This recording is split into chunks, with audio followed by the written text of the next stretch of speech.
Hello बच्चों। बेटा तो आज हम लोग breathing and exchange of gases का लेक्चर नंबर 10 पढ़ेंगे। और बेसिकली हमने जो लास्ट 2 लेक्चर्स में जो डिस्कस किया था बेटा, वो ट्रांसपोर्ट ऑफ गैसेस के बारे में डिस्कस किया था। ट्रांसपोर्ट ऑफ गैसेस के लिए मैंने जितनी भी चीजें, जो भी बेसिक्स होते हैं, उन सारी चीजों को मैंने डिस्कस किया था बेटा। और अगर मैं लास्ट क्लास की बात करता हूं तो आपको याद आ रहा होगा कि लास्ट क्लास में हमने एक बहुत इंपॉर्टेंट चीज पढ़ी थी, that is transport of oxygen. अब ट्रांसपोर्ट ऑफ ऑक्सीजन में जितने भी कॉन्सेप्ट होते थे, मैंने कोशिश ये की थी कि उन सारे कॉन्सेप्ट्स को मैं आपको बहुत अच्छी तरीके से डिस्कस करके बता दूं। ठीक है, चलिए। तो हम लोग जैसे कि हर लेक्चर में करते हैं, एक क्विक रिवीजन करेंगे और फिर हम लोग आज ट्रांसपोर्ट ऑफ गैसेस का जो एक पॉइंट है उसको खत्म करके नेक्स्ट लेक्चर में बेटा हम लोग स्टार्ट करेंगे रेगुलेशन ऑफ ब्रीदिंग। तो आज हमारा ट्रांसपोर्ट ऑफ गैसेस का लास्ट टॉपिक है and that is transport of carbon dioxide means CO2। तो कैसे होती है CO2 का ट्रांसपोर्ट, उसको देखने से पहले थोड़ा सा मैं बेटा एक क्विक रिवीजन आपको करा देता हूं, जैसे कि मैं हमेशा आपको कराते आया हूं। ठीक बच्चों, चलिए। तो मैंने आपको बहुत अच्छी तरीके से क्या बताया था कि अगर हम ऑक्सीजन को डिस्कस कर रहे हैं बेटा, तो 97% जो ऑक्सीजन होती है वो ऑक्सी हीमोग्लोबिन के फॉर्म में, यानी कि ऑक्सीजनेटेड हीमोग्लोबिन के फॉर्म में ट्रेवल करती है, और वो भी किससे? हीमोग्लोबिन से एसोसिएट होकर। फिर मैंने वहीं पर कुछ कॉन्सेप्ट्स आपको और बताए थे कि व्हाट इज मेथमोग्लोबिन, और अगर ये बॉडी में बढ़ जाए मेथमोग्लोबिन तो क्या होता है, और यह भी मैंने डिस्कस किया था कि मेथमोग्लोबिन का फॉर्मेशन कैसे होता है। ठीक है। उसके बाद 3% ही जो ऑक्सीजन होती है बेटा, वो प्लाज्मा में डिसॉल्व होके ट्रांसपोर्ट होती है। तो मुझे लगता है कि ये जो 2 पॉइंट्स थे, ये आपके दिमाग में पूरी तरीके से बस चुके होंगे। ठीक है, मुझे ये आशा है, और आप बहुत अच्छी तरीके से पढ़ाई कर रहे होंगे। ठीक है, चलिए। अब इसके बाद अगर हमने बात किया था बेटा, तो हमने एक बहुत इंपॉर्टेंट चीज डिस्कस किया था हीमोग्लोबिन के बारे में, कि हीमोग्लोबिन में हीम के क्या क्या चीजें, क्या क्या कंपोनेंट्स होते हैं, हीम क्या कैसे बनता है, आपका ग्लोबिन क्या होता है, वो सारी चीजें मैंने डिस्कस किया था कि कितने टाइप का हीमोग्लोबिन होता है, और हीमोग्लोबिन को बनाने के लिए कितनी पॉलीपेप्टाइड चेन्स की रिक्वायरमेंट होती हैं, और वो जो पॉलीपेप्टाइड जो चेन्स होती हैं वो कौन कौन सी होती हैं, और उसमें नंबर ऑफ अमीनो एसिड्स कितने होते हैं। तो ये भी आपको बहुत अच्छे तरीके से समझ में आ गया था। ठीक है, एक चीज याद रखिएगा बेटा, जो कि मैं बार बार हर बच्चे को बोलता हूं, कि हीमोग्लोबिन में जो प्रोटीन होता है दैट इज ग्लोबिन, उसका जो स्ट्रक्चर होता है वो क्वाटरनरी स्ट्रक्चर होता है। और याद रखिएगा, अगर हम प्राइमरी स्ट्रक्चर ऑफ प्रोटीन की बात करते हैं, जो कि आपने बायोमोलिक्यूल में पढ़ा होगा, तो वो बनता है कोवेलेंट बॉन्ड से, that is peptide bond. And second bond जो आपका सेकेंडरी स्ट्रक्चर फॉर्म होता है प्रोटीन का, वो होता है ड्यू टू हाइड्रोजन बॉन्डिंग। और जो टर्शरी और जो क्वाटरनरी स्ट्रक्चर्स का जो फॉर्मेशन होता है, वो होता है बेटा आपके वीकर बॉन्ड से, मतलब वहां पर वीक बॉन्ड्स होते हैं उनको बनाने के लिए। ठीक है, इसीलिए अगर एनवायरनमेंट में कोई भी चेंज होगा तो ये वीकर बॉन्ड्स बहुत इजीली टूट सकते हैं। तो मार्क माय वर्ड्स, इस चीज को बार बार बताने का मेरा मकसद ये है, क्योंकि जब हीमोग्लोबिन ऐसी जगह पर एंटर करता है बेटा जहां पर पार्शियल प्रेशर ऑफ CO2 ज्यादा होगा, तो सिंपल सी बात है, वहां पर वो पानी से रिएक्ट करके बनाएगा H2CO3, और H2CO3 फिर डिसोशिएट होकर बनाएगा H पॉजिटिव आयन, जो कि प्रोटॉन्स हैं। और प्रोटॉन अगर किसी जगह बढ़ेंगे बेटा, इट मींस कि उस एनवायरनमेंट की जो एसिडिटी है वो बढ़ जाएगी, और एसिडिटी बढ़ने का मतलब होता है कि pH कम हो जाएगा। और ये होता है टिश्यू के लेवल पे, और टिश्यू के लेवल पे ऐसा क्यों होता है बेटा? क्योंकि कंटिन्यूअस कार्बन डाइऑक्साइड का फॉर्मेशन होते रहता है। मुझे लगता है ये वाला पॉइंट आपको समझ में आ गया होगा। ठीक है बच्चों, चलिए। और अगर कार्बन डाइऑक्साइड का ज्यादा तेजी से फॉर्मेशन हो रहा है, इसका मतलब क्या है? कि ऑक्सीजन का कंजप्शन बहुत तेजी से हो रहा है। और अगर ऑक्सीजन का कंजप्शन बहुत तेजी से हो रहा है, इसका मतलब क्या है? कि वो जो टिश्यू है उसकी मेटाबॉलिक एक्टिविटी बहुत ज्यादा हाई है। ठीक है, और यही बेसिस मैंने मान के आपको बताया था कि किस तरीके से बिना पार्शियल प्रेशर चेंज हुए टिश्यू लेवल पर, कोई भी अगर पार्शियल प्रेशर चेंज नहीं होगा, उसके बावजूद भी ऑक्सी हीमोग्लोबिन डिसोसिएशन कर्व कैसे से राइट शिफ्ट हुआ था और वो जो ऑक्सी हीमोग्लोबिन होता है वो ऑक्सीजन को अपने रिलीज कर रहा था, और इसी चीज को मैंने नाम दिया था बोर इफेक्ट। तो ये सारी चीजें मैंने आपको एक बार में बता दिया, और मुझे उम्मीद है कि आपने बहुत अच्छी तरीके से ऑक्सीजन का ट्रांसपोर्ट पढ़ा होगा। और बिलीव मानिए बेटा, ऑक्सीजन को जो ट्रांसपोर्ट होता है उससे क्वेश्चंस आने की प्रोबेबिलिटी बहुत ज्यादा है। और जैसे कि मैंने कल एक अलग से वीडियो किया था बेटा, और उसमें मैंने आपको बताया था कि किस किस चैप्टर से कौन कौन से क्वेश्चंस आते हैं। तो बेटा ये सब जो चीजें मैं कर रहा हूं, इस चीजों का फायदा आपको होगा, क्योंकि आप अगर ध्यान पूर्वक पढ़ेंगे, अगर हर चीज के हर कॉन्सेप्ट को अगर आप अच्छी तरीके से डिस्कस करते हुए चलेंगे बेटा, मुझसे डिस्कस करेंगे, अपने फ्रेंड से डिस्कस करेंगे, तो आपकी कॉन्सेप्ट क्लैरिटी और धीरे धीरे बढ़ती चली जाएगी।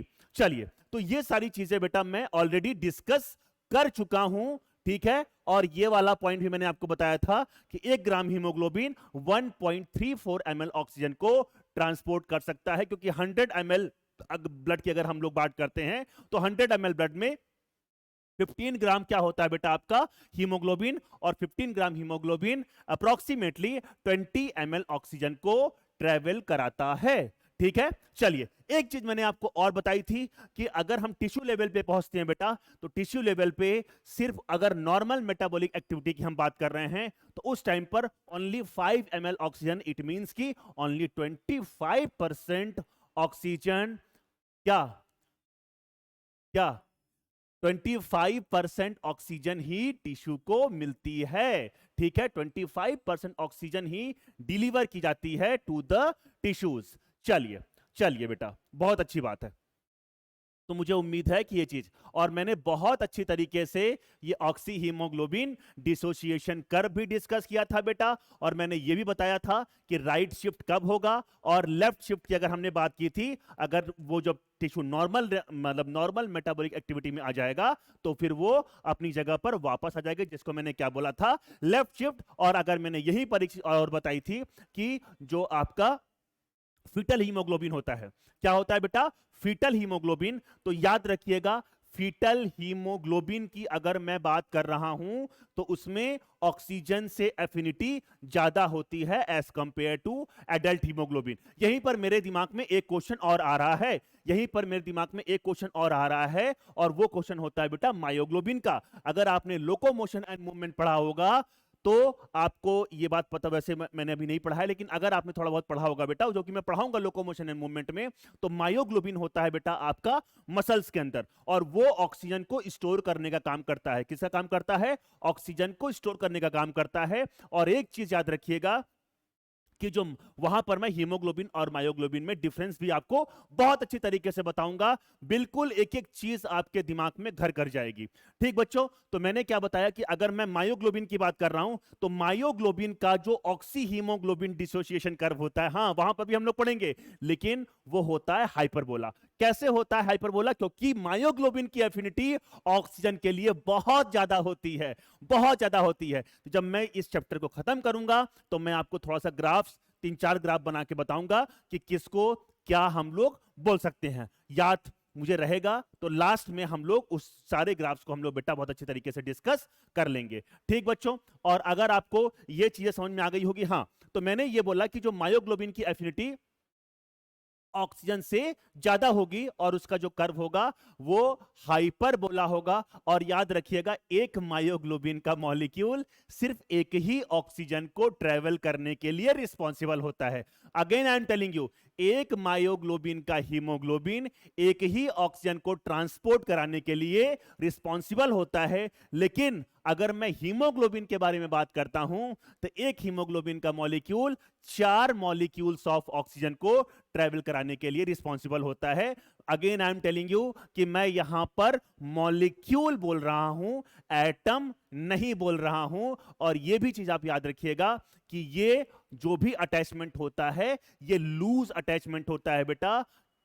आ गई बात समझ में? अगर लूज नहीं होगा बेटा तो जब हम टिश्यू पे पहुंचेंगे तो हम ऑक्सीजन को डिलीवर कर ही नहीं पाएंगे। ठीक है बच्चों, चलिए, तो मुझे लगता है कि सारे कॉन्सेप्ट को मैंने एक एक बार में डिस्कस कर दिया था, और लास्ट में मैंने आपको एक बहुत इंपॉर्टेंट चीज बताई थी, राइट शिफ्ट और लेफ्ट शिफ्ट, वो आपको याद रखना है, जो कि मैंने अभी डिस्कस कर दिया है ना। ये चीज बताई थी बेटा बोर इफेक्ट, इसको मैं वापस से आज डिस्कस करूंगा, इसको मैं वापस से बेटा आज डिस्कस करूंगा कि what is Bohr effect. Again मैंने लास्ट क्लास में डिस्कस कर दिया है, लेकिन थोड़ा सा जब मैं CO2 पढ़ाऊंगा तो मैं वापस से इस चीज को डिस्कस करूंगा। चलिए बच्चों, तो अब हम लोग आज का अपना लेक्चर स्टार्ट करते हैं।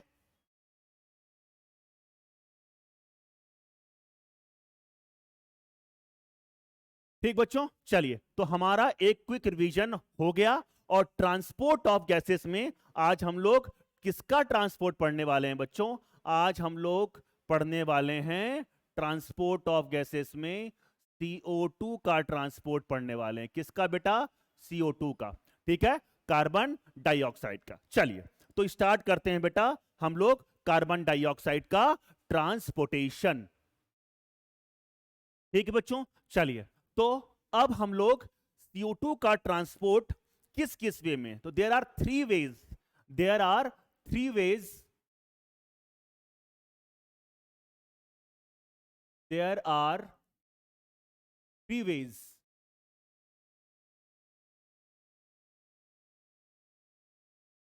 To the transport of, to the transport, या बस पूरा बस देयर आर थ्री वेज लिख देते हैं, बाकी लिखने की क्या जरूरत बेटा, ठीक है। चलिए, तो वो तीन वे कौन कौन से होते हैं? सबसे पहले अगर हम लोग वे की बात कर रहे हैं, सबसे पहला अगर हम लोग बात कर रहे हैं, तो देखिए, सबसे पहला है बेटा 5 to 7%, 5 to 7%, 5 to 7%, याद रखिएगा, 5 to 7% CO2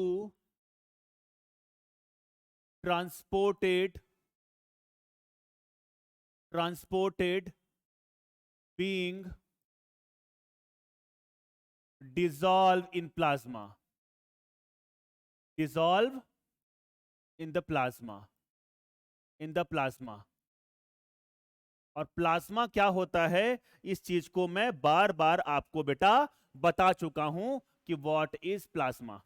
ठीक बच्चों, चलिए, तो ये वाला पॉइंट समझ में आ गया क्या, कि 5 to 7% जो CO2 होगी वो प्लाज्मा में डिसॉल्व होके ट्रेवल करेगी, लेकिन जो आपकी ऑक्सीजन थी वो 3% थी। ऐसा क्यों है, मुझे बताओ बताओ बताओ, ऐसा क्यों है? वो इसलिए है बेटा क्योंकि जो कार्बन डाइऑक्साइड होती है उसकी जो सॉल्युबिलिटी होती है वो ज्यादा होती है एज कंपेयर टू ऑक्सीजन। चलिए, ठीक, अब अगर हम बात करते हैं बहुत important, 20 to 25%, 20 to 25%,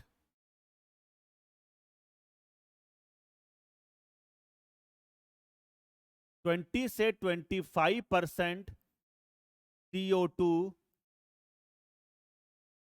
react with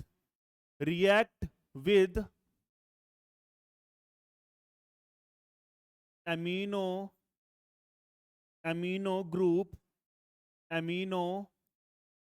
group of hemoglobin। मैंने क्या बोला बेटा? 20 to 25% CO2 react with amino group of haemoglobin. बहुत इंपॉर्टेंट चीज मैंने बताया बेटा, एंड फॉर्म्स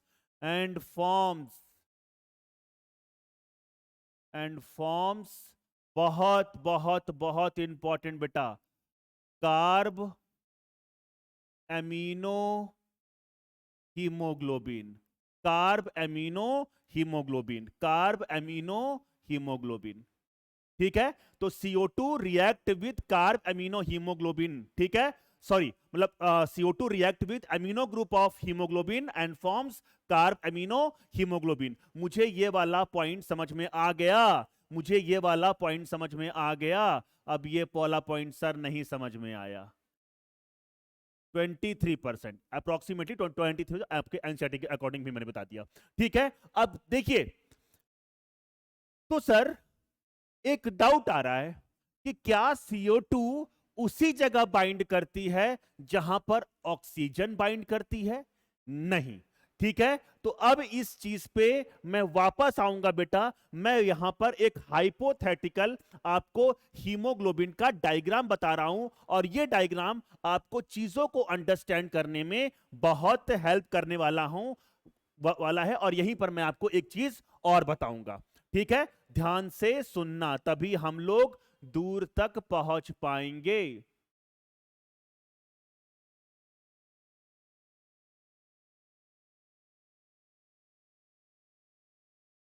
अगर आपको याद आ रहा होगा बेटा, ठीक, चलिए मैंने यहां पर फूल बना रहा हूं बेटा।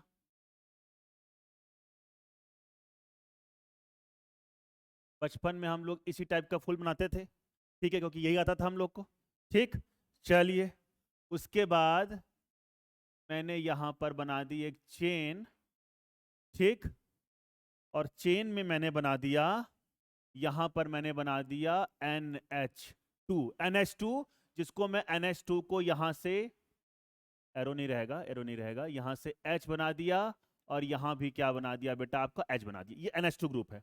ठीक है, अब ऑक्सीजन जो बाइंड करती है, ऑक्सीजन जो बाइंड करती है, बिल्कुल ध्यान से सुनना बेटा, तभी हम लोग दूर तक पहुंच पाएंगे। ऑक्सीजन यहां पर बाइंड कर रही है, ऑक्सीजन यहां पर बाइंड कर रही है। ये आपकी पॉलीपेप्टाइड चेन है। इसका मतलब बेटा याद करिए, जो मैंने लास्ट क्लास में आपको 4 पॉलीपेप्टाइड चेन है, उसमें हीम को भी, तो ये पूरा जो हीम होगा, ये वाला पार्ट क्या होगा बेटा आपका, यहां पर हीम, और हीम में ही क्या होता है आपका आयरन। ठीक है, तो यहां पर चलिए, तो अब इसको एक चीज और, यहां पर कुछ मैं शाखाएं बना रहा हूं। शाखाएं समझते हो क्या बेटा आप लोग? शाखाओं को हम लोग बोलते हैं इस टाइप की शाखाएं। ठीक है, और यहां पर आपका बाइंड हो सकता है H positive ions, H positive ions. ठीक है, यहां पर H पॉजिटिव आयन बाइंड हो गया। ठीक है, अब याद रखना, तो ये मैंने एक हाइपोथेटिकल क्या बनाया है, हीमोग्लोबिन का स्ट्रक्चर। अब देखिए, मैं यहां पर एक चीज बताने वाला हूं। मैंने ये बोला कि हीमोग्लोबिन में ऑक्सीजन अलग जगह अटैच हो रही है। अभी मैं कुछ देर बाद हीमोग्लोबिनिक एसिड बताऊंगा, तो एच पॉजिटिव आयंस भी हीमोग्लोबिन से अटैच होते हैं, लेकिन उनके अटैचमेंट की साइट अलग है। और अभी मैंने कुछ देर पहले आपको बताया कि लगभग लगभग 20 से 25% CO2 react with amino group. ये अमीन ग्रुप है कि नहीं बेटा, amino group of haemoglobin, and forms carboxy नहीं बेटा, कार्बोक्सी नहीं, carb amino haemoglobin. Carboxy haemoglobin भी मैं आपको बताऊंगा। ठीक बच्चों, तो जब ये रिएक्ट करेगा CO2, तो कुछ इस तरीके से रिएक्ट करके, सुनते रहना बेटा ध्यान से, बहुत इंपॉर्टेंट। तो यहां पर ये CO2 अटैच हो जाएगा COO के फॉर्म में, और यहां पर ये इस तरीके का कुछ स्ट्रक्चर बन जाएगा। और ये आपका जो मैंने बनाया बेटा, ये अब क्या बन जाएगा, ये सब अटैच नहीं होंगे। ठीक है, ये सब अटैच नहीं होंगे, तो ये क्या बन जाएगा आपका, बहुत इंपॉर्टेंट, बहुत important, carb amino haemoglobin. Carb amino haemoglobin, carb amino haemoglobin. मुझे लगता है ये वाला पॉइंट आपको समझ में आ गया होगा। ठीक है, ठीक है, तो सर अभी आपने एक नाम लिया था, अभी आपने एक नाम लिया था, क्या वो सच में होता है? क्या उसकी पॉसिबिलिटीज है? क्या कार्बोक्सी हीमोग्लोबिन नाम की भी कोई चीज होती है? बिल्कुल होती है। अब सुनना, जब carbon monoxide, when carbon monoxide reacts with hemoglobin, then it will form carboxy hemoglobin. अब इसको हम लोग अलग से लिख लेते हैं। पहले मैंने क्या बोला, जब कार्बन मोनोऑक्साइड हीमोग्लोबिन से रिएक्ट करती है, मैंने क्या बोला, जब कार्बन मोनोऑक्साइड हीमोग्लोबिन से रिएक्ट करती है तो रिएक्ट करके बनाती है एक बहुत इंपॉर्टेंट कंपाउंड जिसका नाम है कार्बोक्सी हीमोग्लोबिन। तो देखो बेटा, अब more study more confusion, no study no confusion, और इसीलिए तो सर हम लोग पढ़ाई करते ही नहीं है। नालायक लोग, ऐसा नहीं करना है। ठीक है बच्चों, अब सुनो, मैं यहां पर एक बहुत इंपॉर्टेंट चीज आपको बताने वाला हूं। ठीक है, याद रखना, carbon monoxide attaches to haemoglobin where oxygen attaches. Carbon monoxide वहीं पर अटैच होती है जहां पर ऑक्सीजन अटैच होती है। ठीक है, पहला पॉइंट मैंने क्या बोला कि कार्बन मोनोऑक्साइड की पॉइजनिंग बता रहा हूं बेटा मैं आपको, कार्बन मोनोऑक्साइड की पॉइजनिंग बता रहा हूं। ध्यान से सुनते रहना बेटा, बहुत इंपॉर्टेंट चीज। मैंने क्या बोला कि जो आपका कार्बन मोनोऑक्साइड होती है वो हीमोग्लोबिन से सेम साइड पर बाइंड करती है जहां पर ऑक्सीजन बाइंड करता है, और कार्बन मोनोऑक्साइड की एफिनिटी हीमोग्लोबिन से बाइंड होने की, कार्बन मोनोऑक्साइड की एफिनिटी हीमोग्लोबिन से बाइंड होने की 200 टू 250 टाइम्स, ये वाला डाटा भी याद रखना है, 200 टू 250 टाइम्स मोर होती है एज कंपेयर टू ऑक्सीजन, इसका मतलब यह है बेटा, इसका मतलब यह है कि ये अगर यहां पर कार्बन मोनोऑक्साइड आ गया, अगर यहां पर कार्बन मोनोऑक्साइड आ गया तो कार्बन मोनोऑक्साइड इस ऑक्सीजन को क्या करेगा, डिस्प्लेस कर देगा और यहां पर आकर बैठ जाएगा। डिस्प्लेस करने का मतलब क्या है कि अब अगर यहां पे अटैच नहीं हो रखा है तो यह फटाफट यहां पे आके अटैच हो जाएगा। ठीक है, आ गई बात समझ में, और यहां पर क्या जाएगा आपका कार्बन मोनोऑक्साइड। मुझे लगता है ये वाला पॉइंट मैं समझाने में सफल रहा। तो मैंने अभी तक आपको 4 टाइप का हीमोग्लोबिन बताया, एक ऑक्सी हीमोग्लोबिन बताया, एक मेथमोग्लोबिन बताया, एक कार्ब एमिनो हीमोग्लोबिन बताया, आज एक बताया और कार्बोक्सी हीमोग्लोबिन। मुझे लगता है ये वाला पॉइंट बेटा अगर आपको समझ में आ गया हो तो हम और आगे चल सकते हैं। ठीक बच्चों, ठीक है, तो मैं यहां पर लिख सकता हूं क्या बेटा, मैं यहां पर लिख सकता हूं carbon monoxide binds to haemoglobin where carbon monoxide binds to hemoglobin where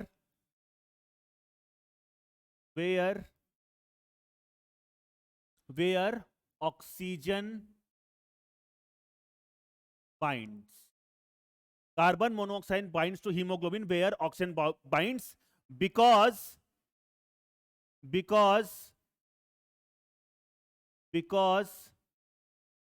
affinity of carbon monoxide 200 to 250 times more than oxygen.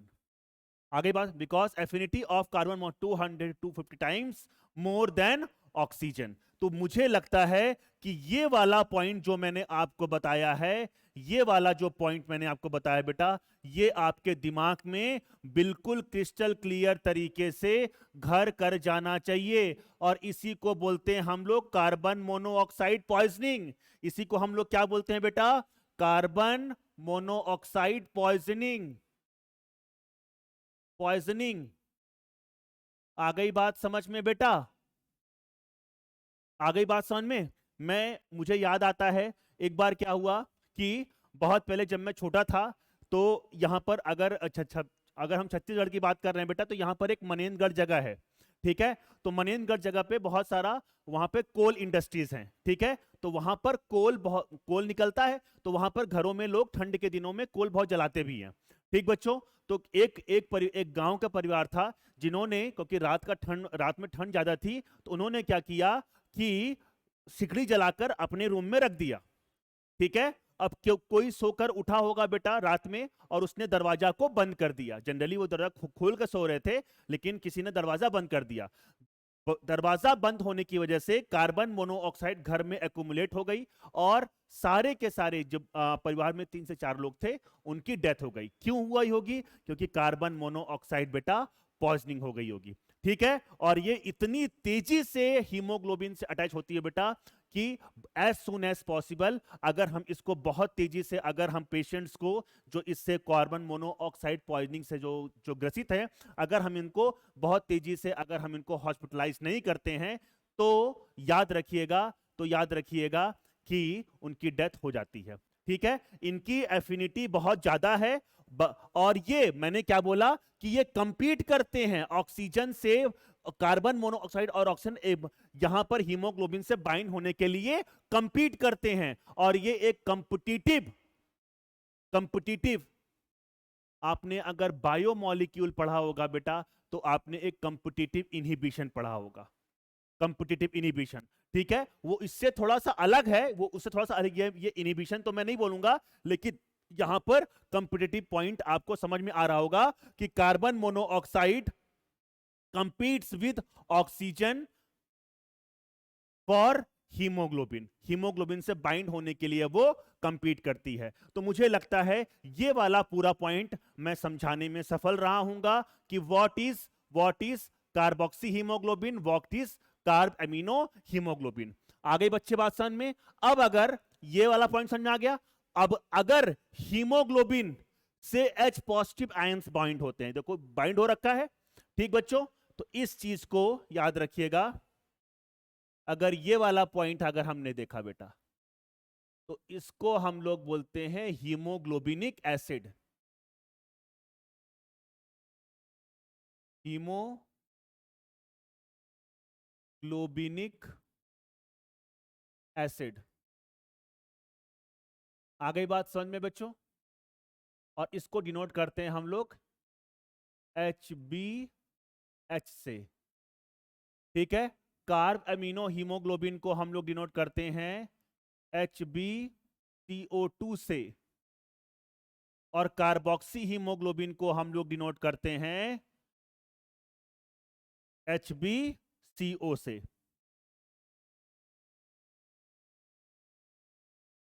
आगे बच्चों बात समझ में? तो ये पूरे पॉइंट्स मैंने आपको यहां पर समझा दिया। अब मैं बहुत अच्छी तरीके से आपको समझा सकता हूं। ठीक? तो मैंने यहां पर क्या बताया बेटा कि 5 to 7% किसे ट्रांसपोर्ट हो प्लाज्मा के फॉर्म में। ठीक है? 20 से 25% CO2 react with amino group of haemoglobin and forms carb amino haemoglobin. अब एक चीज और बच गई, 3%। ठीक बच्चों? अगर हम बात करते हैं 3% की, तो ध्यान से सुनना बेटा। ठीक है? और इसमें आ जाएगा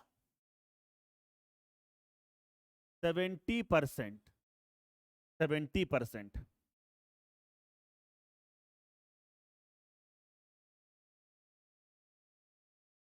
70% CO2 transported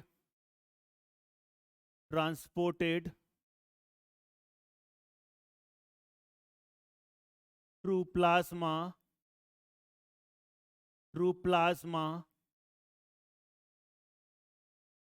as bicarbonate ion, as bicarbonate बोल देता हूं, बाइकार्बोनेट,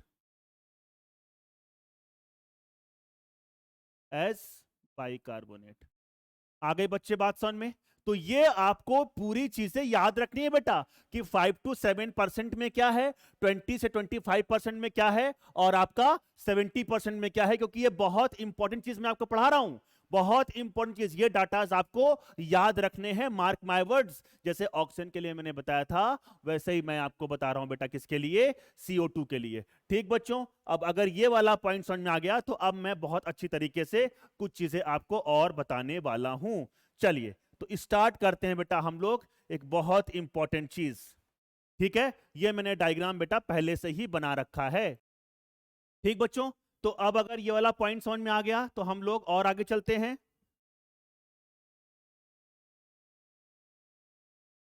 चलिए, तो ये है बेटा आपका एट टिश्यू लेवल। अब हम किसकी बात कर रहे हैं, एट टिश्यू लेवल पे। ये है आपका tissue at tissue level, at tissue level. ठीक है, तो ये बेटा क्या है आपका टिश्यू, और इसके चारों तरफ क्या है बेटा आपका इंटरस्टिशियम। ठीक है, अब मुझे बहुत अच्छी तरीके से पता है बेटा कि ये जो टिश्यू है ये ऑक्सीजन को लेगा, ये ऑक्सीजन को लेगा, ऑक्सीजन को लेगा, सिंपल सी बात है, यहां पर ऑक्सीजन को लिया जाएगा। Oxygen is utilised by tissue for the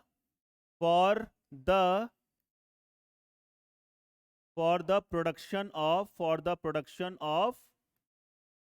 energy, for the production of energy। ये वाला पॉइंट समझ में आ गया क्या बेटा?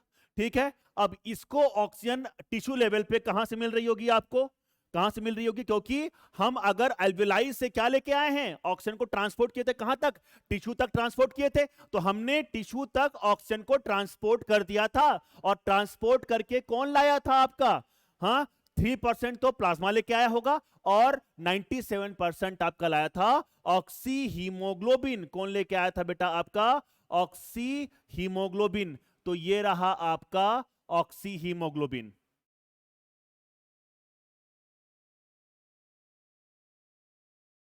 HbO2, इसी को मैंने क्या बोला था, क्या बोला था बेटा बताइए, ऑक्सी हीमोग्लोबिन। अब मैंने यहीं पर बोर इफेक्ट पढ़ाया था आपको, मैंने क्या बोला था कि ड्यू टू, अब ये CO2 सॉरी ऑक्सीजन को जब यूज करेगा तो ये क्या प्रोड्यूस करेगा बेटा बताइए मुझे, ये प्रोड्यूस करेगा बहुत इंपॉर्टेंट CO2।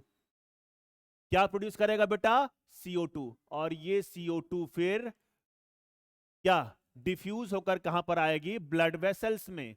ठीक है, ये है आपकी ब्लड कैपिलरीज, ये है आपकी बेटा ब्लड कैपिलरीज, और ये है आपकी आरबीसी। ठीक है, तो मैं यहां पर लिख देता हूं कि ये है आपकी ब्लड कैपिलरी, ब्लड कैपिलरी। आ गई बात समझ में बच्चों? तो मैंने क्या बोला, ये ब्लड कैपिलरी है, और ये जो मैंने बना रखा है समझ में आ ही गया होगा आपको, ये है आपका आरबीसी।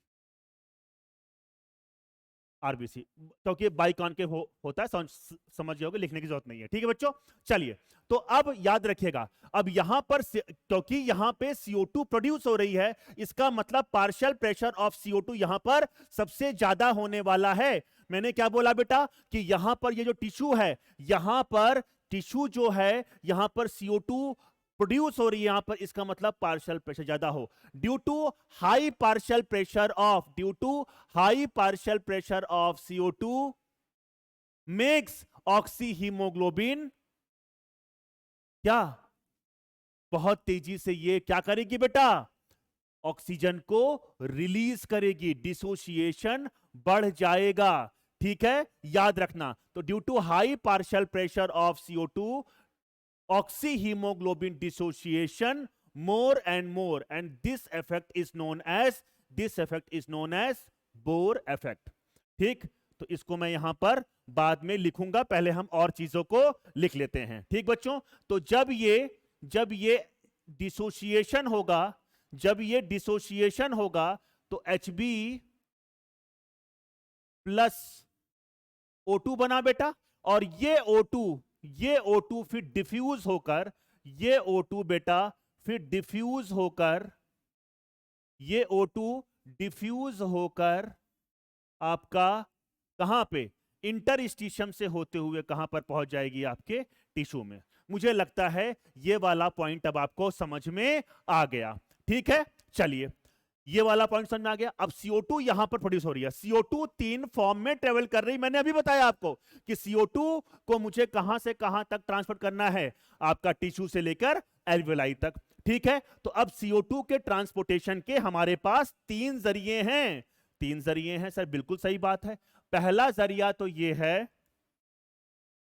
पहला जरिया तो ये है बेटा कि 5 to 7%,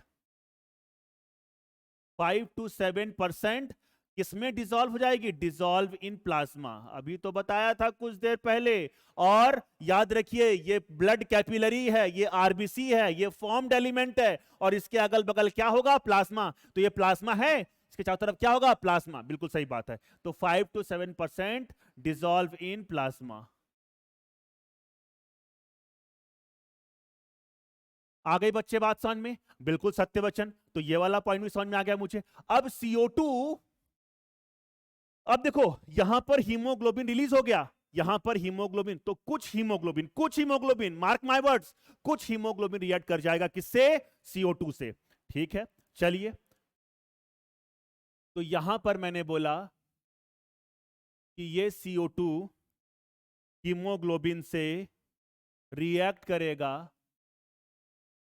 हीमोग्लोबिन प्लस CO2, और बताओ बेटा क्या बनाएगा, CO2 क्या बनाएगा, HbCO2, और इसी को हमने क्या बोला है, कार्ब एमिनो हीमोग्लोबिन। क्या बोला था बच्चों, बताओ बताओ, इसी को हमने क्या बोला था, carb amino haemoglobin. Carb amino haemoglobin. आ गई बात समझ में, कितना परसेंट, 20 से 25%। ये वाला पॉइंट भी मुझे समझ में आ गया। चलिए आ गया। अब मुझे बताइए कि दो मैंने क्लियर कर, और थर्ड मैंने क्या बताया था, CO2 किससे रिएक्ट करेगी बेटा, आपका किससे, वाटर से। अब आओ देखते हैं, अब सुनना, बहुत इंपॉर्टेंट चीज मैंने यहां पर बताना है बेटा। CO2 रिएक्ट विद वाटर, ठीक है, रिएक्ट विद वाटर, और फॉर्म करेगा बेटा H2CO3। क्या फॉर्म करेगा बेटा, H2CO3। अब बच्चों मैं यहां पर एक चीज बताना चाहता हूं, आपने जब कभी केमिस्ट्री पढ़ी होगी, हाँ केमिस्ट्री पढ़ी होगी जब बेटा आपने, तो आपको यह पता होगा कि यह बहुत तेजी से डिसोशिएट होता है। ठीक है, पहला पॉइंट। दूसरा पॉइंट यह भी याद रखिएगा कि यह रिवर्सिबल रिएक्शन है, तो जब तक आपके रिएक्टेंट ज्यादा है प्रोडक्ट से, तब तक ये फॉरवर्ड डायरेक्शन में मूव करेगी, लेकिन जब प्रोडक्ट ज्यादा हो जाएगा रिएक्टेंट से, तब ये बैकवर्ड डायरेक्शन में मूव करने लगेगी। लेकिन हम ऐसा नहीं चाहते, हम चाहते हैं कि ये रिएक्शन फॉरवर्ड डायरेक्शन में रहे जब तक ये टिश्यू लेवल पे है, जब तक ये टिश्यू लेवल पे है। बिल्कुल सत्य वचन।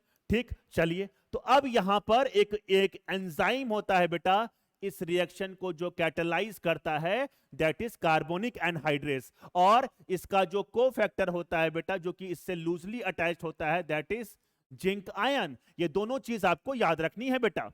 ठीक है, अब ये बहुत तेजी से क्या करेगा बेटा, ये बहुत तेजी से डिसोशिएट हो जाएगा, ये बहुत तेजी से डिसोशिएट होकर बनाएगा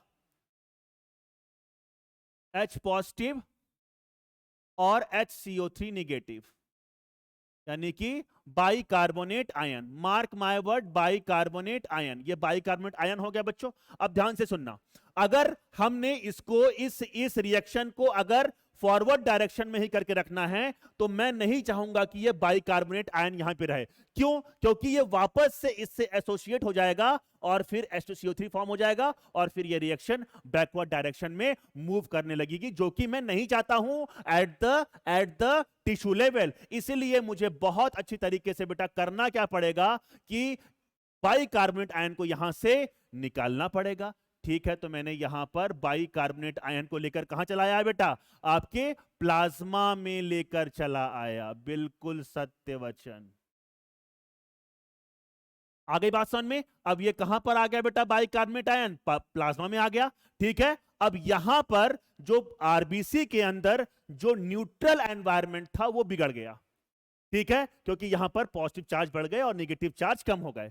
ठीक है, तो इस एनवायरनमेंट को मेंटेन करने के लिए प्लाज्मा आरबीसी के अंदर जो साइटोप्लाज्म है उसके न्यूट्रलिटी को मेंटेन करने के लिए बेटा हम लोग प्लाज्मा से क्लोराइड आयन को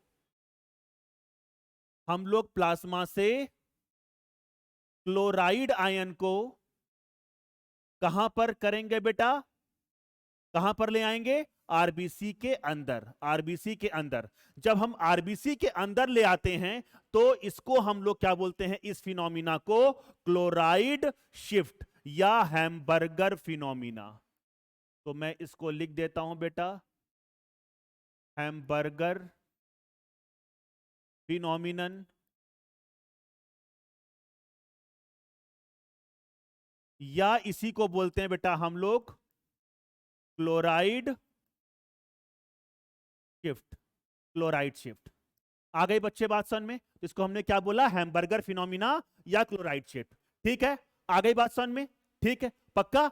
ठीक है, चलिए अब मुझे बताइए कि अगर ये H पॉजिटिव आयन बहुत देर तक फ्री रहा तो क्या बेटा, मुझे बताइए। अब ऐसा मत बोल देना कि सर H पॉजिटिव और Cl निगेटिव क्या कहते हैं जुड़ जाएंगे और HCl बन जाएगा, तो वो भी तो एसिड है बेटा। ठीक है, तो ऐसा नहीं होने वाला। ठीक है, मुझे क्या करना है कि यहां पर एसिडिटी को भी बढ़ने नहीं देना है, लेकिन अगर ये प्रोटॉन बढ़ जाएंगे तो सिंपल सी बात है आरबीसी के अंदर का एनवायरनमेंट क्या हो जाएगा? एसिडिक, जो कि मैं नहीं चाहता।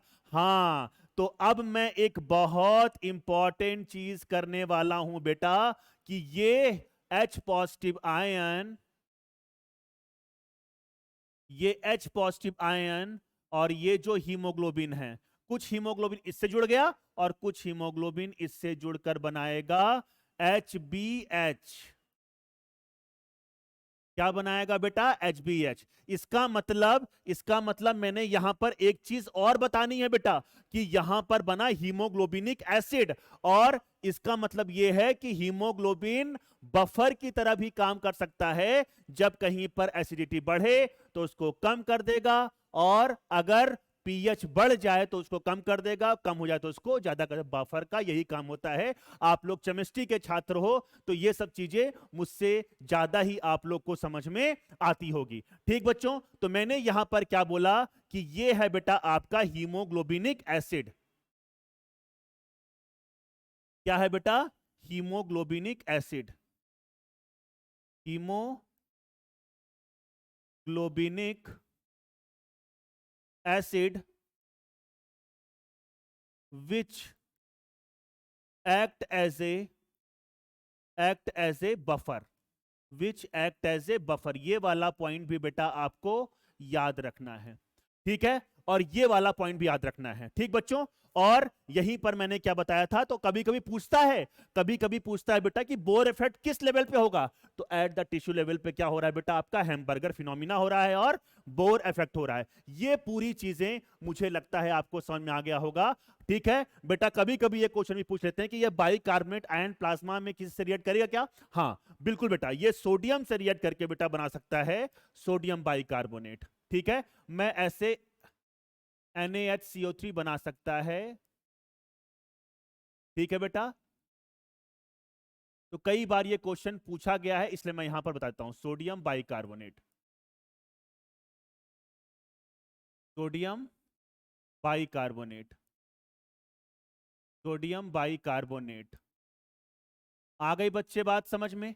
मुझे लगता है अगर इतना पॉइंट अपने को समझ में आ गया, इसको आप बहुत इत्मीनान से देखो, ठीक है, इसको मैं बहुत इत्मीनान से देख रहा हूं। यहीं पर मैं आपको एक चीज और बताना चाहता हूं बेटा, कि ये है आपका, अब यहां पर ये ब्लड क्या हो गया, डीऑक्सीजनेटेड ब्लड हो गया, क्योंकि यहां पर CO2 का कंटेंट ज्यादा हो गया। तो अब मुझे बताइए कि अगर मैं आपसे ये पूछूं कि 20 से 25% CO2 ट्रेवल्स थ्रू आरबीसी, क्या मैं गलत बोल रहा हूं क्या? नहीं गलत बोल रहा हूं, क्योंकि हीमोग्लोबिन किसके अंदर होता है बेटा आपका, आरबीसी के अंदर। तो ये वाला क्वेश्चन भी कई कई बार पूछ लेते हैं, लेकिन हम लोग हमेशा पढ़े रहते हैं 20 से 25% किस फॉर्म में, कार्ब एमिनो हीमोग्लोबिन, और हम ये भूल जाते हैं कि कार्ब एमिनो हीमोग्लोबिन एग्जैक्टली तो आरबीसी के अंदर ही होगा ना बेटा। तो अगर मैं इनडायरेक्टली ये बोल दूं कि 20 से 25% CO2 आपका आरबीसी के थ्रू ट्रेवल कर रहा है, तो क्या मैं गलत बोल रहा हूं? नहीं, मैं उसको सही बोल रहा हूं। आगे बच्चे बात समझ में? तो ये वाला कॉन्सेप्ट भी आपको अच्छी तरीके से याद रखना है। आ गई बात समझ में? अगर इतनी बात समझ में आ गई बेटा, तो अब मैं इसको टिश्यू लेवल पे ले जाऊंगा। अब मैं सॉरी, इसको ले जाऊंगा बेटा एल्वलाई लेवल पे, क्योंकि मुझे CO2 को कहां पर डिलीवर करना है? ऑब्वियस सी बात है, एल्वलाई पर डिलीवर करना है, तो मैं इसको कहां पर लेके जाऊंगा बेटा, आपका एल्वलाई पर। ये पूरा पॉइंट आप देखो एक बार 2 मिनट के लिए, अगर आपको कोई डाउट है तो मुझे बताइए बेटा। चलिए बेटा, तो अब अगर आपको ये वाला पॉइंट समझ में आ गया, तो हम अब और आगे चल सकते हैं, और अब हमको देखना है एट एल्वेलाई लेवल। अब कहां देखना है बेटा? Eight alveoli level, eight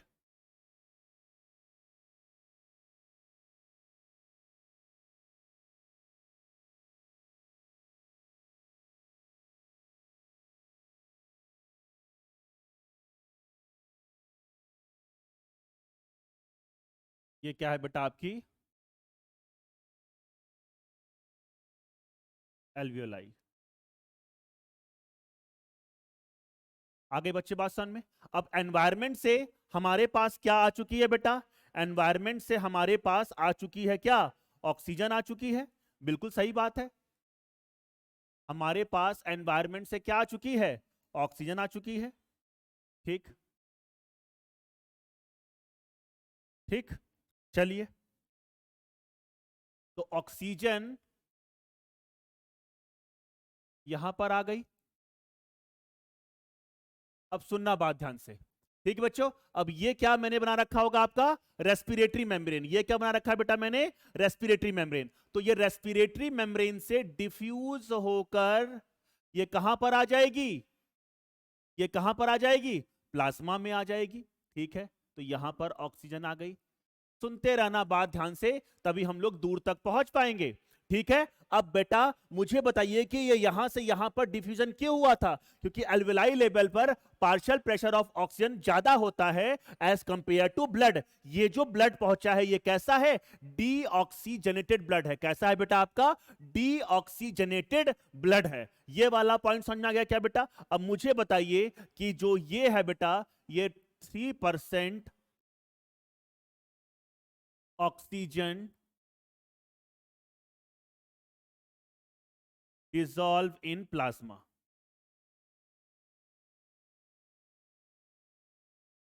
dissolve in plasma. ठीक है, चलिए, अब ऑक्सीजन डिफ्यूज होकर, अब ऑक्सीजन डिफ्यूज होकर कहां जाएगी? आरबीसी के अंदर। अब यहां पर एक बहुत इंपॉर्टेंट चीज बेटा मैं आपको बताने वाला हूं, बिल्कुल ध्यान से सुनना। Due to high partial pressure of oxygen, सुनना परिपद, high partial pressure of oxygen causes causes displacement of CO2 from blood to alveoli। मैंने क्या बोला? कि due to high partial pressure of oxygen, high partial pressure of oxygen causes displacement of CO2 from blood to alveoli। अब ये sir क्या बोला आपने? मुझे समझ में नहीं आया, आप अच्छे से बताओ इसको। ठीक है, सुनो बात ध्यान से। ऑक्सीजन कहां पर आ गई, यहां पर। अब यहां पर हम लोग क्या क्या लेकर पहुंचे, पहले मुझे ये बताओ। ये आरबीसी है जो क्या क्या लेकर पहुंची है, दो चीज लेकर पहुंची है। एक तो ये लेकर पहुंची है कार्ब एमिनो हीमोग्लोबिन, जिसमें 23% अप्रोक्सीमेटली CO2 है। और एक क्या पहुंचा है बेटा यहां पर प्लाज्मा पहुंचा होगा, जिसमें कितना परसेंट है, 70%। और अगर आप एक चीज को नहीं भूल रहे होंगे तो होता है लगभग लगभग क्या, हीमोग्लोबिनिक एसिड। आ गई बात समझ में। तो अब ये ऑक्सीजन, पूरी बात ध्यान से सुनना बेटा, बहुत इंपॉर्टेंट चीज मैं बता रहा हूं। तो यहां पर क्या पहुंचा था, HBH। अब सुनना बात ध्यान से, जब ऑक्सीजन का पार्शियल प्रेशर ज्यादा होगा बेटा, तो ये जो बेटा है ये क्या करेगा, ये यहां से बहुत तेजी से H पॉजिटिव आयन को रिलीज करना स्टार्ट करेगा, कुछ इस तरीके से। सुनना बात ध्यान से।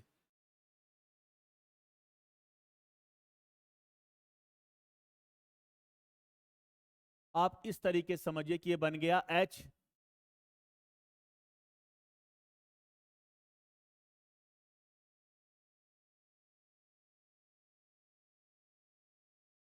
HbHO2। ठीक है, आ गई बात समझ में। अब ये क्या करेगा, बहुत तेजी से यहां पर ये डिसोशिएट हो जाएगा HbO2 में। आ गई बात समझ में बेटा, और H पॉजिटिव आयंस में। सुनना बात ध्यान से, मैंने क्या किया, मैंने आपको यह बताने की कोशिश की, due to high partial pressure of oxygen, causes high partial pressure of oxygen causes displacement of CO2 from blood to alveoli। ठीक है, अब ये बात ध्यान से सुनना, जैसे ही यहां पर H पॉजिटिव आयन बना, जैसे ही यहां पर H पॉजिटिव आयन बना बेटा, आपको याद आ रहा होगा ये जो बाइकार्बोनेट आयन है ये तुरंत अंदर की ओर मूव करने लगेगा। तुरंत यहां से जो बाइकार्बोनेट आयन है बेटा, जो बाइकार्बोनेट आयन है ये यहां पर मूव करेगा और ये दोनों रिएक्ट करके बना लेंगे H2CO3। और H2CO3 फिर ये डिसोशिएट हो जाएगा H2O और CO2 में। डिसोशिएट हो गया बेटा, और जैसे ही डिसोशिएट हुआ यहां पर ये CO2 डिफ्यूज होकर कहां पर चली जाएगी, एल्वियोलाई में। और एल्वियोलाई से फिर इसको हम लोग अपने रेस्पिरेटरी ट्रैक्ट के थ्रू इसको एनवायरमेंट में बाहर निकाल देंगे। आ गई बात समझ में।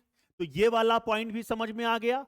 ठीक है, तो ये कब हुआ, ऑक्सीजन का पार्शियल प्रेशर जैसे ही बढ़ा, इसने displacement of H positive ions को बढ़ा दिया। मतलब कि कैसे, जैसे ही H पॉजिटिव आयन बढ़ा, क्योंकि हाई पार्शियल प्रेशर होने की वजह से, मैंने क्या बोला बेटा, हाई पार्शियल प्रेशर होने की वजह से यहां पर हीमोग्लोबिन डिफरेंट तरीके से रिएक्ट करता है। मैंने आपको हमेशा बताया है कि हीमोग्लोबिन डिफरेंट एनवायरमेंट में डिफरेंट तरीके से बिहेव करेगा। ठीक है, तो जैसे ये बना बेटा आपका, इसने H पॉजिटिव, और ये क्या बन गया आपका, ये क्या बन गया आपका, ऑक्सी हीमोग्लोबिन। ये क्या बन गया बेटा आपका, ऑक्सी हीमोग्लोबिन। मुझे लगता है ये वाला पॉइंट अगर आपको समझ में आ गया तो बाकी सारे पॉइंट्स आपको समझ में आ जाएंगे। यहां तक मुझे लगता है कोई डाउट नहीं होना चाहिए। ठीक है बच्चों, तो अब मुझे बताइए कि दूसरी चीज यहां पर क्या होगी।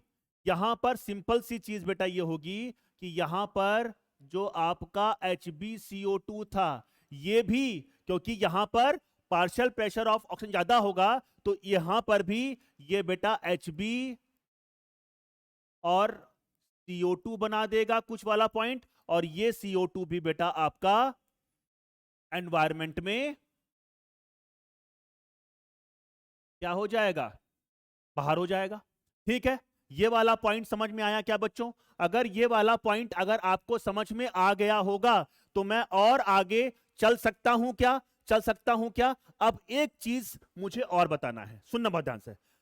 Eight alveoli, at alveoli partial pressure of oxygen is high. Due to this fact, due to this fact, due to this fact, haemoglobin की जो टेंडेंसी होती है वो ऑक्सीजन से जुड़ने की ज्यादा होगी, और इस तरीके से haemoglobin act as a stronger acid, haemoglobin act as a stronger acid, और यही कहलाता है बेटा आपका हेल्डेन इफेक्ट, यही कहलाता है बेटा आपका हेल्डेन इफेक्ट। क्योंकि जैसे ही ये जुड़ा बेटा, यहां पर हुआ क्या एक्चुअली, सुनना बात ध्यान से, मैंने क्या बताना है। At alveoli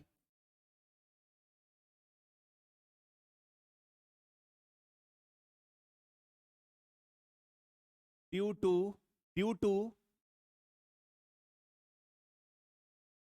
high partial pressure of oxygen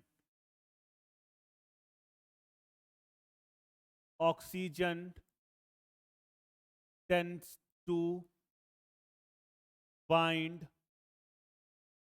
with hemoglobin. मैंने क्या बोला? At alveoli, due to high partial pressure of oxygen tends to bind with hemoglobin and forms क्या फॉर्म किया बेटा आपका? HbO2।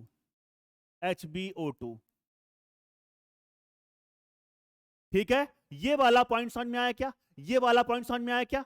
ठीक है, और oxy haemoglobin act as a stronger acid and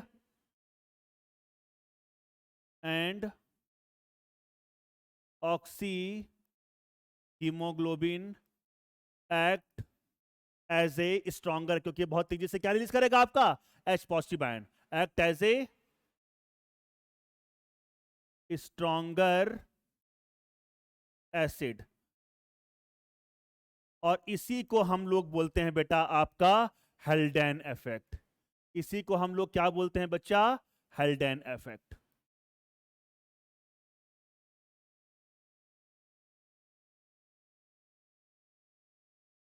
तो ये वाला पॉइंट भी बेटा मुझे समझ में आ गया। मैं अगेन रिपीट कर रहा हूं क्योंकि हेल्डेन इफेक्ट में बच्चों को दिक्कत रहता है। ये हेल्डेन इफेक्ट किस लेवल पे हो रहा है आपका? एल्वेलाई लेवल पे या लंग्स के लेवल पे। तो मैंने क्या बोला? Due to high partial pressure of oxygen tends to bind with haemoglobin and forms oxy haemoglobin, and oxy haemoglobin act as a stronger acid. देख लो यहां पर एक ऑक्सी हीमोग्लोबिन बना, और इसकी टेंडेंसी कैसी है? बहुत तेजी से H पॉजिटिव आयन के रिलीज करने की, और यहां पर जो एसिड जितनी तेजी से H पॉजिटिव आयन को रिलीज करता है वो क्या कहलाता है बेटा? स्ट्रॉन्ग एसिड कहलाता है। वही चीज तो मैंने यहां पे बता रखी है। आगे बात समझ में, और बहुत तेजी से जैसे ये रिलीज होगा, बाइकार्बोनेट आयन अंदर आ जाएगा। ठीक है, और मुझे बताइए कि जब बाइकार्बोनेट आयन अंदर आया है बच्चों, तो उस चीज को मेंटेन करने के लिए जो क्लोराइड आयन होगा वो बाहर चला जाएगा। ठीक है, न्यूट्रल का एनवायरमेंट कंडीशन को मेंटेन करने के लिए। ठीक है, तो जो वहां पर हुआ था टिश्यू लेवल पे,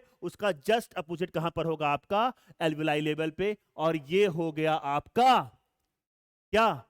ट्रांसपोर्टेशन कंप्लीट। मुझे लगता है ये वाला पॉइंट, और ये ऑक्सी हीमोग्लोबिन के फॉर्म की अगर हम बात कर रहे हैं बेटा, तो मुझे बताओ बच्चा कि ये कितना परसेंट? 97%। 97%। ठीक है बच्चों, तो ये पूरा पॉइंट अगर आपको समझ में आ गया, ठीक है, हेल्डेन इफेक्ट कहां पर हो रहा है आपका? एल्वेलाई लेवल पे। ठीक है, ठीक है, आ गई बच्चे बात समझ में? ठीक, चलिए मैंने यहां पर एक स्टूडेंट पहले से लिख रखा है नोट, क्या है? When the deoxygenated blood reaches the alveoli of the lung, then carb amino hemoglobin and sodium bicarbonate dissociates because partial pressure of CO2 is low and partial pressure of O2 is high. This dissociation is stimulated by oxyhemoglobin. The effect of oxyhemoglobin on the dissociation of these compounds is known as Haldane effect, oxy haemoglobin act as a stronger acid. जो लिखा था last में उसी चीज को मैंने यहां पर और अच्छी तरीके से लिख दिया है, वही सेम चीज लिखी है जो मैंने आपको पहले बताया था। ठीक बच्चे, बोर इफेक्ट क्या होता है मुझे बताइए। हाँ, कि partial pressure of oxygen is directly proportional to dissociation of oxyhemoglobin। बिल्कुल सही बात है बेटा, ठीक है। तो मैंने यहां पर लास्ट क्लास में फिर बताया था, अभी फिर बता देता हूं। बोर इफेक्ट की अगर हम बात करेंगे तो बताइए बच्चों, मैंने क्या बोला, बताइए बताइए। High partial pressure of CO2 is directly proportional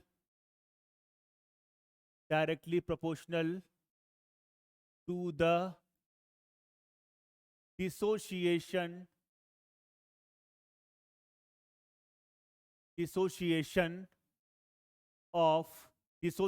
of oxyhemoglobin और एट, ये चीज याद रखिएगा बेटा, एट टिश्यू लेवल,